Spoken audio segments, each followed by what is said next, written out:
전 세계가 미국 대통령 선거에서 트럼프 대 바이든 둘 중 누가 뽑히는지 지켜봤는데 그 결과 바이든이 승리를 거뒀습니다. 바이든 당선과 더불어 화이자가 코로나19 백신 후보 물질이 최종 임상시험에서 좋은 결과를 냈다고 발표해가지고 미국 증시가 하루 만에 급등하기도 하고 여튼 뭐 전 세계가 들썩들썩합니다.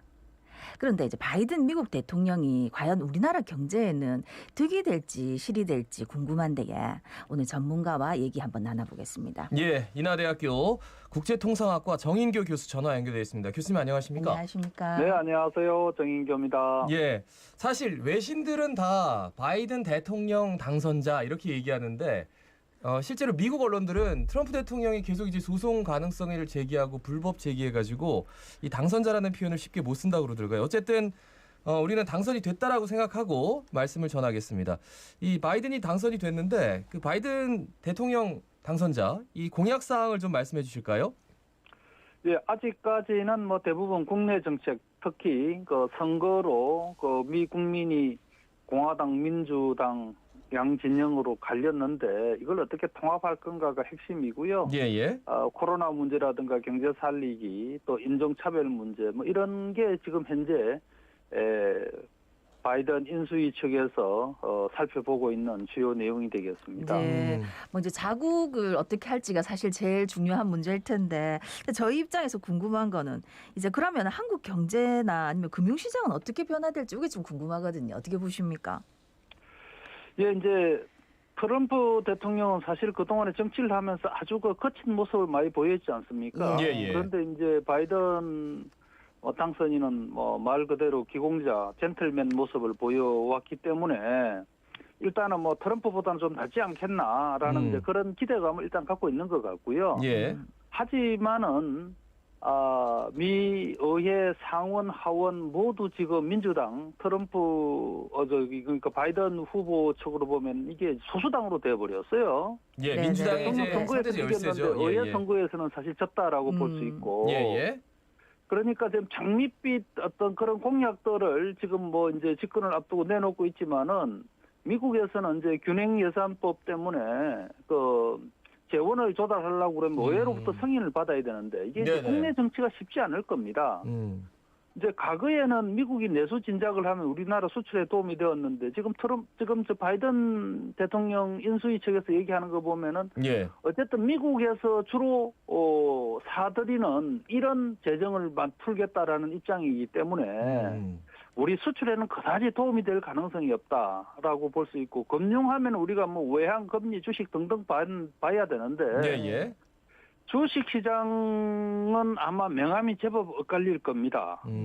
이게 뭐 친환경품 산업들은 좀 괜찮겠지만 앞으로 어쩌면은 디지털 가파 기업이라고 그럽니다만 이런 기업들은 오히려 철퇴를 맞을 가능성도 눈에 지금 보이고 있거든요.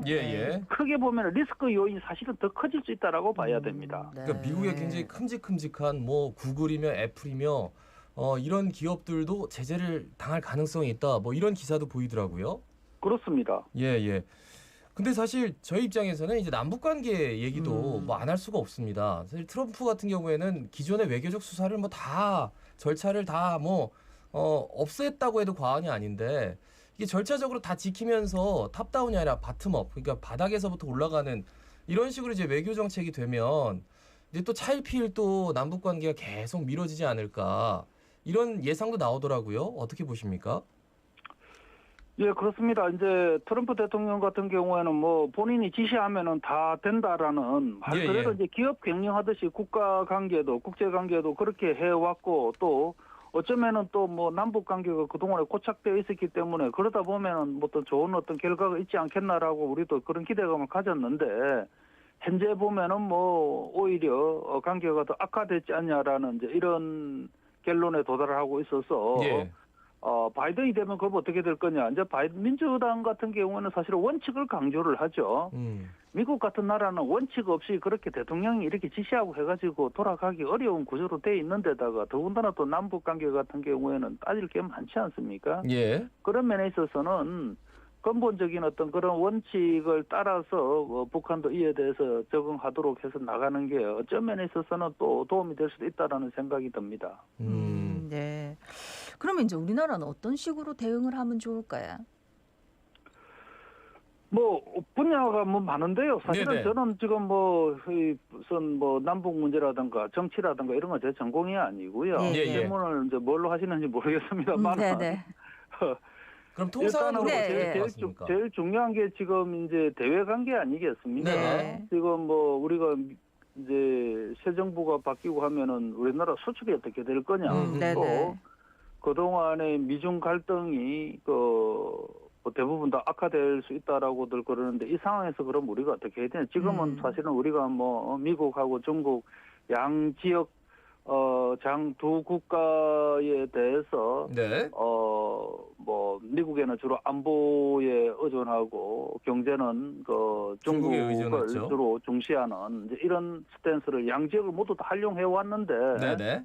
앞으로는 이게 이제 가능하지 않을 거다라고 지금 다들 얘기하고 있고 예. 그런 면에서 있어서는 우리가 뭔가 하여튼 조정을 하긴 해야 되는데 뭐 솔직히 그걸 방송에서 뭐 이래라 저래라 된다고 얘기하는 거는 그건 무척 위험한 일이죠. 네네. 그러니까 얘기할 수 없고요. 그런 예. 거는 정책 당국에서 고민해서 결정해야 되는 거고 다만 지금처럼 기다리다 보면은 뭐가 되겠지라고 하는 거는 결코 아니다. 우리가 사실은 많이 늦었습니다. 예예. 일본이나 뭐 대만 등등을 보면은 그동안에 어쨌든 그 세계가 바뀌고 있다는 데 대해서 주목을 하고 국가 차원의 대책을 쭉 마련해서 실시해 왔는데 우리는 이 부분에 대해서는 너무나 안이했다라고 예. 볼 수 있고 그런 면에 있어서 정책 당국이 지금이라도 국제 정세 변화에 대해서 우리 경제 뭐 특히 그 통상 외교 전략을 예. 어떻게 가져가야 될 건가를 이제 고민을 해야 되는 거죠. 그러니까 지금 당장 뭐 여쭤보면 어제 뉴욕 증시 보면 코로나19 백신이 어느 정도 좀 성공해 가니까 이제 연말부터 내년 초부터는 이제 코로나19에 대해서는 조금 걱정 안 해도 된다. 뭐 이런 시그널이 작용하면서 뉴욕 증시가 정말 가파르게 올랐거든요. 계속해서 지속될 수 있을까요? 어떻게 보세요? 일단은 이 경제뿐만 아니라 네. 국제 관계에 있어서도 제일 지금 시급한 문제가 코로나를 극복하는 게 아니겠습니까? 네. 아무리 뭐 새 대통령이 들어서고 돈을 풀겠다고 입장을 밝히지만은 미국에서 지금 뭐 코로나 지금 세컨 팬데믹 두 번째 팬데믹이 지금 커지고 있고 하루 감염자가 14만 명이 되고 있는 이런 상황에서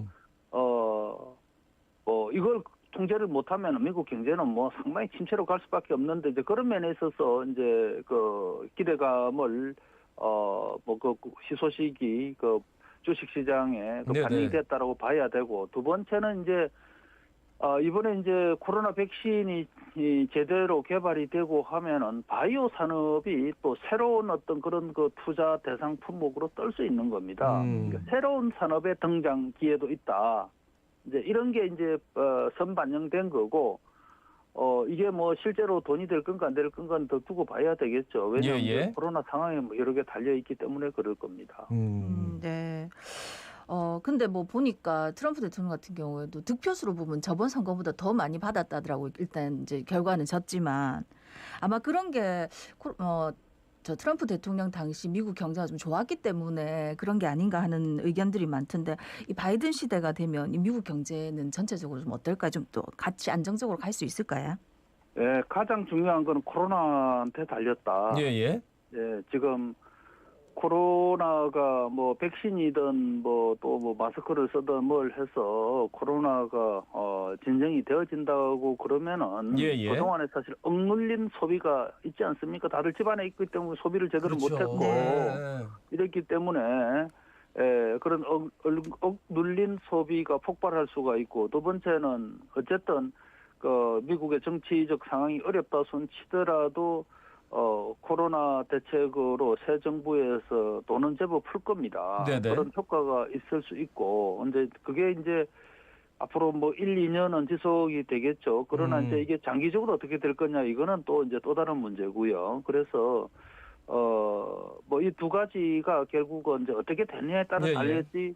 뭐 바이든이 집권했다고 해서 뭐 경제가 확 핀다. 뭐 그거는 큰 지금으로서는 예상하기 어려운 일이죠. 네. 사실 제조업만 본다면 이제 공장을 미국으로 다 보내라. 그렇게 하지 않으면은 제재를 하겠다. 이래서 국내 기업들도 상당수가 이제 미국에 들어가서 현지화를 했고 심지어 멕시코에 있는 기업들도 이렇게 다 이게 들어가는 분위기였는데 이게 바이든이 됐을 때는 그런 분위기가 조금 완화될 수 있을까요? 아니면은 기존에 이런 것들은 계속 뭐좀 진행이 될까라고 보십니까? 조금 더 두고 봐야 되는데요. 예. 그 바이든의 공약으로 보면은 사실은 트럼프보다는 국내 조달을 더 강조를 했습니다. 아, 그래요? 트럼프 같은 경우는 메이드 인 아메리카, 미국에서 제조된 거를 선호하자, 더 사주자 뭐 이런 얘기였는데 바이든은 메이드 인 올 아메리카라고 그랬습니다. 그러니까 미국 내에서 전적으로 만들어지는 상품만 이제는 미국산으로 인정하고 미 정부가 재정 지출하는 부분은 이들 상품한테만 들어가야 된다라는 얘기고요. 예, 예. 그러니까 뭐 전기차 생산하고 저거 하면서 이제 배터리 문제 얘기 나오는데 배터리도 조그만 부품까지도 미국 내에서 부품이 조달되어진 부품만 혜택을 줄 수 있다 이런 얘기가 나올 수 있거든요. 예, 네. 예. 지금 바이든이 지금 하는 걸 보면 딱 제 표현이 그닥 틀리지 않을 겁니다. 네. 그렇게 본다면은 우리가 투자를 하면은 그쪽에서는 뭐 일부 생산 공정만 하고 국내에서 핵심 부품을 갖고 가서 국내에다가 부가가치를 돈을 많이 남기는 이런 투자가 지금까지는 일반적인 해외 투자였는데 예, 예. 앞으로는 이것도 안 될 수도 있다라는 이런 걱정을 해야 되고요. 그래서 지금까지 우리가 보던 어떤 그런 국제 질서와는 상당히 다른 형태로 지금 가고 있다라는 거를 다시 한번 강조드리고 싶습니다. 야, 이게 트럼프가 만들어 놓은 국제 질서에 이런 것들은 더하면 더했지 덜하진 않을 것이다. 이런 말씀이네요. 그렇습니다. 아, 예. 그러면 뭐 한국 경제, 글로벌 경제를 참 예측이 불가능한데 어느 정도 뭐 전망을 해 주신다면 당장 우리가 어떤 것부터 좀 해야 될까요? 어떻게 보세요? 예, 뭐 사실 뭐 말씀드리기 어렵습니다만은 현재로서는 이 트럼프 정책이 바이든 시대에 어떤 식으로 지속되는 것도 있고 또 우리 입장에서 보면 더 악화되는 것도 있을 겁니다. 예. 그래서 이제 정책 방향이 어떻게 될 건가를 우리가 이제 파악을 잘 해야 되는 거고요. 이제 두 번째는 아까도 말씀드렸습니다만은 우리가 눈앞에 이게 상황 전개가 되고 있는 걸 보면서도 뭐 저러다 말겠지 뭐 하는 이런 또 안일한 그런 어떤 사고 방식에 의해 가지고 지금까지 우리가 별로 움직이지 않았는데 네네. 우리 내부 입장을 빨리 정해야 된다라는 말씀 드리고 싶고요. 예, 예. 그 다음에 아마 수출 환경은 앞으로 전체적으로 보면 상당히 어려워질 겁니다. 이제 그런 측면에 있어서 우리 뭐 내수 규모를 갑자기 키운다라는 게 정책적으로 참 어렵습니다만은 어쨌든 가급적이면은 기업들도 내수 비중을 높여 나가는 이제 이런 전략을 모색해야 되지 않을까 싶습니다. 예, 말씀 여기까지 듣습니다. 고맙습니다. 고맙습니다. 네, 감사합니다. 네, 지금까지 인하대 국제통상학과 정인규 교수였습니다.